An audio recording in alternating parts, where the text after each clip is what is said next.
दोस्तों, हम लोग आमतौर पर बहुत मेहनत करते हैं और हमें उसका फल मिलता है क्या? और आज भी कुछ लोगों को कड़ी मेहनत के बाद भी आशा के अनुरूप फल नहीं मिल पाते हैं और निराशा बढ़ने लगती है। ऐसी स्थिति में उन्हें सकारात्मकता बनाए रखनी चाहिए और मेहनत में कमी नहीं करनी चाहिए। इस संबंध में गौतम बुद्ध से जुड़ा एक प्रसंग प्रचलित है, जिसमें सुखी जीवन और सफलता पाने के सूत्र छिपे हैं। वे कहते हैं कि हमें निरंतर प्रयास या मेहनत करनी चाहिए और उसके फल की चिंता नहीं करनी चाहिए। मेहनत करते रहो, उसका सही समय आने पर फल प्राप्त हो जाएगा। अपने लक्ष्य पर ध्यान देना चाहिए। व्यक्ति के जीवन में उतार लिया जाए तो हम कई परेशानियों से बच सकते हैं और अपने लक्ष्य तक पहुंच सकते हैं। भगवान बुद्ध अपने शिष्यों को उपदेश देते थे। बुद्ध ने शिष्यों को समझाया कि अगर कोई व्यक्ति किसी काम में सफल होना चाहता है तो उसे कड़ी मेहनत करनी होती है, लेकिन कड़ी मेहनत के साथ ही स्वभाव में धैर्य होना भी जरूरी है। कभी कभी लंबे समय तक मेहनत करने के बाद ही सफलता मिल पाती है। ऐसी स्थिति में व्यक्ति को धैर्य बनाए रखना चाहिए।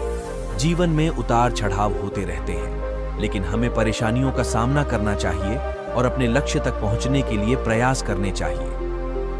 भगवान बुद्ध ने कहा है कि हम कैसे सफल हो सकते हैं और हमें कभी हार नहीं माननी चाहिए। हमेशा मेहनत करनी चाहिए और परेशानियों से हारना नहीं है, उसका सामना करना चाहिए। सफलता का मूल मंत्र है कि कभी हार मत मानना और आप सफल हो सकते हो। भगवान बुद्ध ने कहा है कि सफलता कभी देर से मिलती है और उस समय लोग निराश हो जाते हैं, लेकिन हमें उस समय और मेहनत करनी चाहिए कि हमारे प्रयास में कहां कमी रह गई कि हम सफल नहीं हो पाए। हमें हार नहीं माननी चाहिए, आप सफल हो सकते हो। भगवान बुद्ध ने श्लोक में कहा है कि उद्यमेन ही सिद्ध्यन्ति कार्याणि न मनोरथ है, न ही सुप्तस्य सिंहस्य प्रविशन्ति मुख्य मृगा। अर्थात सिर्फ इच्छा करने से उसके काम पूरे नहीं होते, बल्कि व्यक्ति के मेहनत करने से ही उसके काम पूरे होते हैं। श्लोक जो व्यक्ति को मेहनत करने और सफल होने के लिए प्रेरित करते हैं। आपको अपने लक्ष्य पर फोकस करना चाहिए। हो सकता है आपको सफलता देर से मिलेगी, लेकिन सफलता अवश्य मिलेगी।